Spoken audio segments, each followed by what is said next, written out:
नमस्कार दर्शकों। आप देख रहे हैं पीएस फैक्ट ऑफिशियल। अक्सर लोग कहते हैं भगवान को घर बैठे ही भज लो, गुरु की क्या आवश्यकता है। लेकिन जरा सोचिए, अगर गुरु की आवश्यकता नहीं होती तो वेद, गीता और पुराण बार बार गुरु की बात क्यों करते।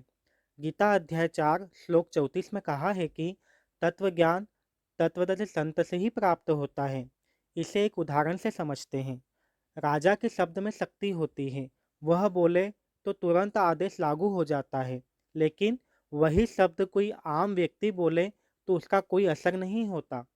शब्द वही, लेकिन शक्ति अलग। ठीक उसी प्रकार गुरु के बिना की गई भक्ति केवल शब्द होती है, उसमें कार्य करने की शक्ति नहीं होती। गुरु ही वह माध्यम है जिसके द्वारा परमात्मा की शक्ति शिष्य तक पहुंचती है। इसलिए कहा गया है कि बिना गुरु ज्ञान नहीं और बिना ज्ञान मुक्ति नहीं। पुण्य आत्माओं, गुरु कोई विकल्प नहीं, मोक्ष की अनिवार्य शर्त है। आइए समझते हैं इस अनमोल सत्संग के माध्यम से।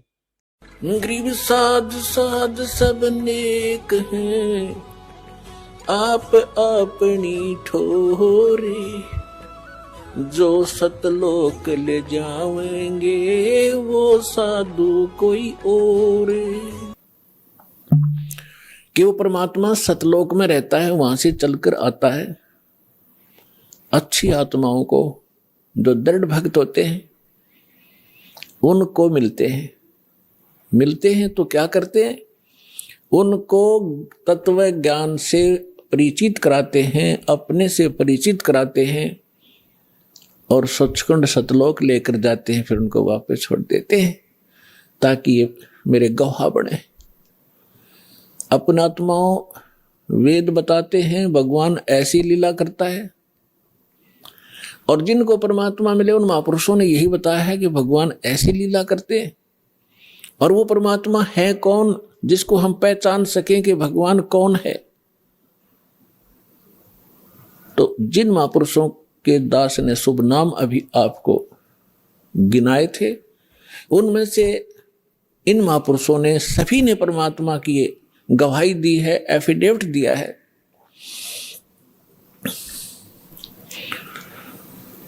आदरणीय धर्मदास साहिब जी ने यही कहा है, और यही मलुकदास जी साहब ने कहा है कि सतलोक से चलकर आए, अमर लोक से चलकर आए, गति करके आते हैं परमात्मा। काटन काल की जंजीर, काल ने हमारे को क्रम बंधनों से बांध रखा है, और क्रम के बंधन को समर्थ परमात्मा सत्य पुरुष ही काट सकता है, परम अक्षर ब्रह्म ही काट सकता है।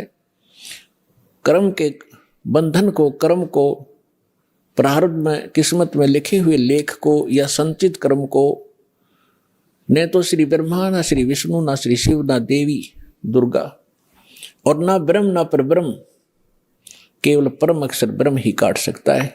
वो इसके अतिरिक्त और नहीं, उस कर्म की बेड़ी को नहीं काट सकते।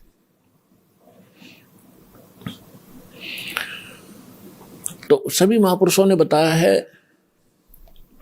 अजब नगर में ले गए, गरीबदास जी कहते हैं अजब नगर में ले गए। नगर, नगर का अर्थ क्या है? क्या प्रकाश प्रकाश होता है? सब जानते हैं नगर में क्या होता है। वहां सारे महल होते हैं, मनुष्य होते हैं, बाजार होते हैं, सब कुछ होता है। अजब नगर में ले गए हमको सतगुरु आने। सतगुरु, गरीबदास जी सतगुरु कह रहे हैं, वो परमेश्वर थे। जल के बिंब अगाध गति हम सूते चादर ताने। हमको परमात्मा आकर लेकर गए अजब नगर में, बहुत ही अनोखे शहर में ले गए, सतलोक में। और वहां जाने के बाद हमें पता चला सारी कहानी का, हम कौन कौन हैं, कहाँ फंसे हैं, और यहां वापस कैसे आ सकते हैं अपने लोक को। अब उस ज्ञान से परिचित होकर के गरीबदास जी कहते हैं हम तो अब निश्चिंत हो गए, हमें सतगुरु मिल गए। सतगुरु मिल गए तो सत्संग भी मिलेगा, सत्संग के साथ साथ फिर सच्चा भक्ति विधि मिलेगी जिससे हम वहां जा सकते। तो गरीबदास जी कहते हैं हम तो भी चादर तान के सोगे, कति बेफिक्र होगे, हमारा मोक्ष निश्चित है। तो पुण्यात्माओं, आज जो सतलोक आश्रम बरवाला में आके इस दास से जो दीक्षित होते जा रहे हैं, वो चादर तान के सो जाना, आपका मोक्ष निश्चित है।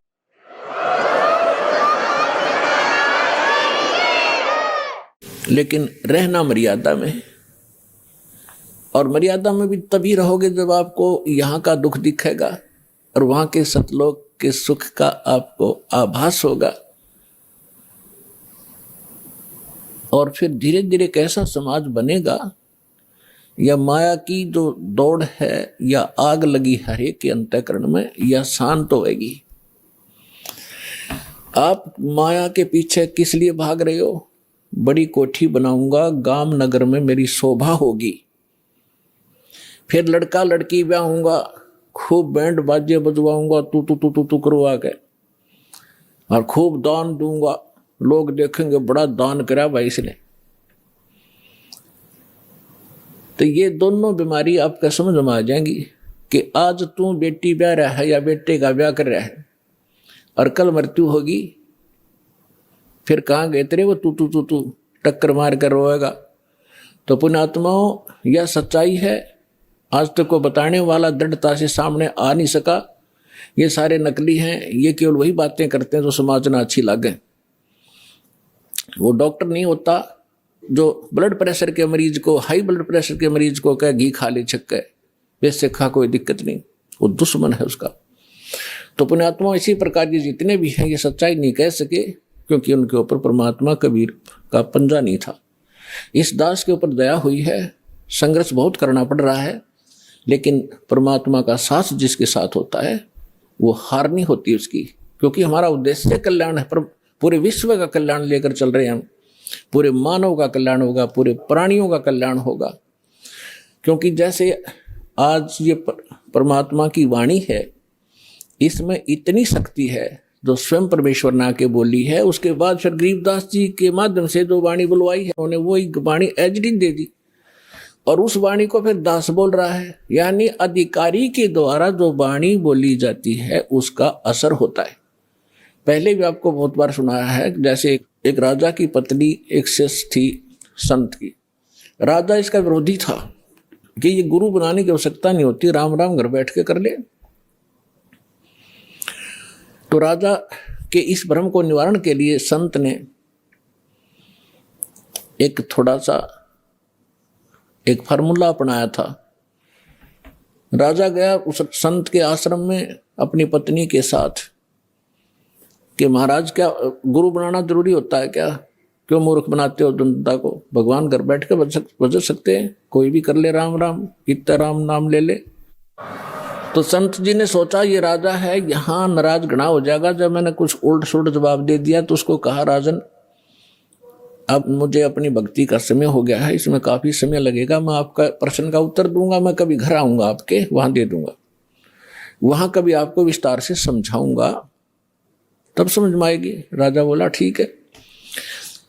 दिन निश्चित हुआ, राजा बैठ गया सिंहासन पर जच के, संत के लिए आसन लगवा दिया। आने की इंतजार थी कि कब आएंगे संत, अभी आने वाले हैं। सामने सैनिक बॉडीगार्ड खड़े थे, वजीर खड़े थे, कुछ बैठे थे। जब संत पहुंचे वहां पर, और वहां उपस्थित सभी सैनिक जो खड़े थे उनको कहा संत ने कि ए सैनिकों, ए सिपाहियों, इस व्यक्ति को अरेस्ट करो। राजा की तरफ संकेत किया। अब वो सिपाही सोच रहे थे ये मंदबुद्धि व्यक्ति क्या बकवास कर रहा है। उस संत ने दूसरी बार फिर कहा, तीसरी बार फिर कहा, लेकिन कोई टस से मस नहीं हुआ। राजा ने सोचा इसका दिमाग खराब हो गया इस संत का, ये मेरा राज हथियाना चाहता है।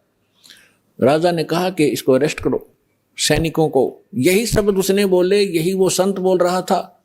राजा के कहते ही उस संत को 4-5 सिपाहियों ने आके जकड़ दिया। अगले आदेश की इंतजार थी, अब इसका करें क्या। तब संत ने कहा कि हे राजन, तुम घर आए व्यक्ति का ये ऐसा ही सलूक करते हो क्या? राजा ने कहा कि आप क्या कर रहे थे? कि मैं आपके प्रश्न का उत्तर दे रहा था कि आपका प्रश्न ये था, क्या घर हम खुद भक्ति नहीं कर सकते? गुरु की क्या आवश्यकता है? राजा ने कहा ये खाक उतर दिया तेने, बकवास करने लग गया कि नहीं सुनो जानते मुझे छुड़वाओ पहले। राजा ने कहा छोड़ दो, ने छोड़ दिए। कि जिस प्रकार जो शब्द मैंने बोला कि राजा इसको अरेस्ट करो, ये टस से मस नहीं आपके सैनिक, और आपने वही शब्द एक बार कहा था, मुझे चार चारा ने पकड़ लिया आकर के। तो आपके वचन में शक्ति है, आपके बोलते ही ये क्रियावान हो गए, और वो शक्ति जो आप वाली है वो राजनीति वाली मेरे पास नहीं है। मेरे पास शक्ति है अध्यात्म की। ठीक इसी प्रकार जो वचन मैं बोलूंगा परमात्मा की शक्ति सब पर कार्यवान हो जाएगी, और आप कहते रहना उसका कोई असर नहीं होगा। इसी से आप समझ लेना।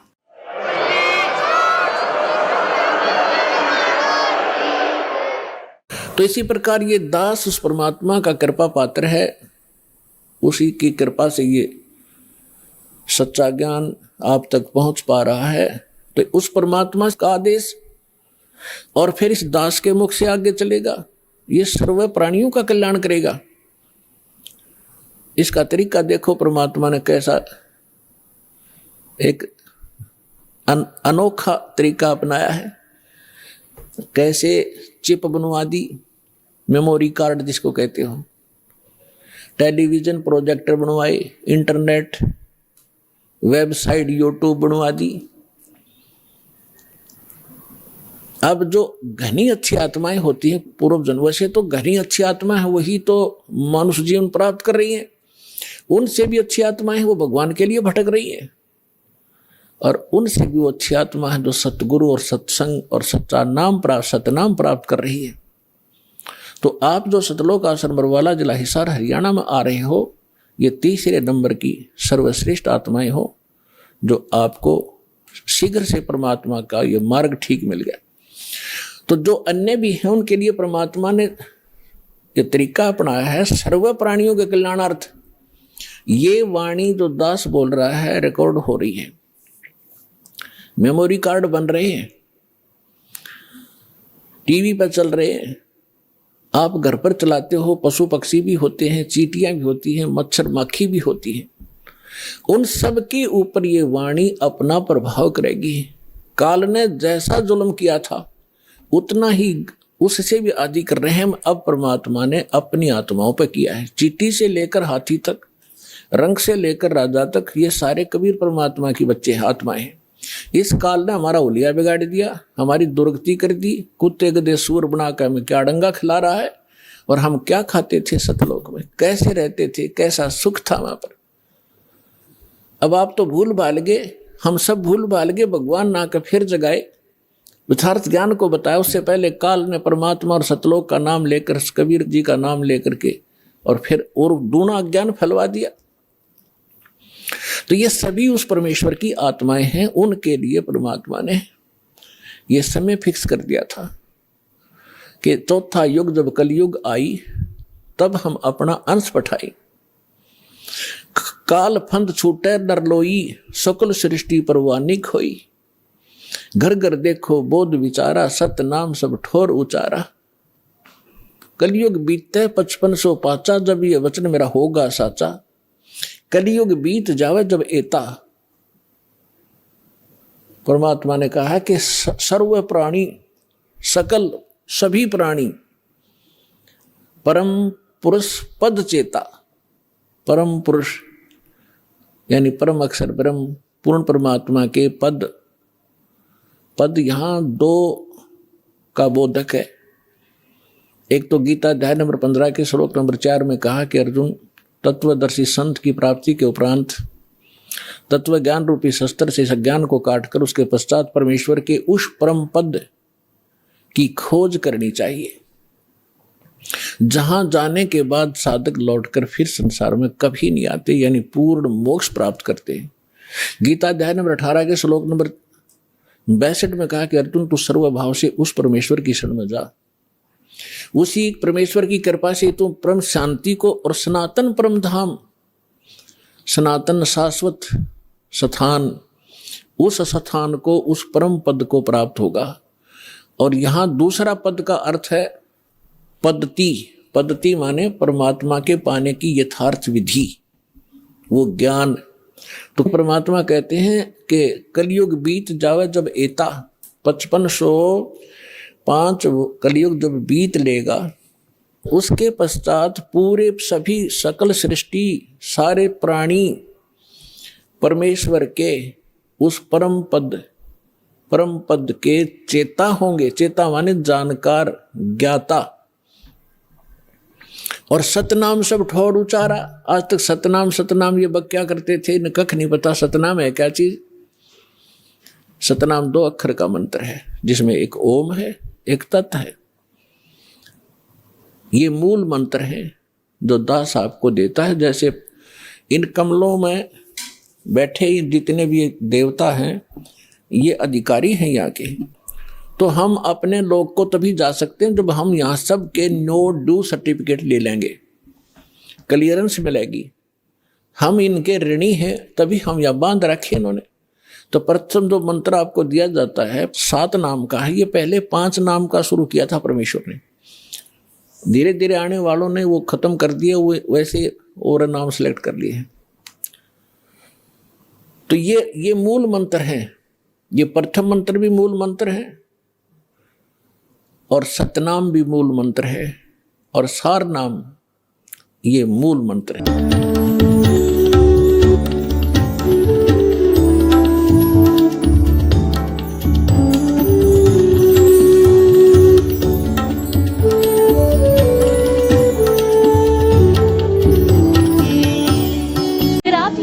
YouTube पर देख रहे हैं तो हमारे चैनल को सब्सक्राइब करें और बेल आइकन को दबाना ना भूलें। अगर आप Facebook पर ये वीडियो देख रहे हैं तो हमारे पेज को लाइक करें।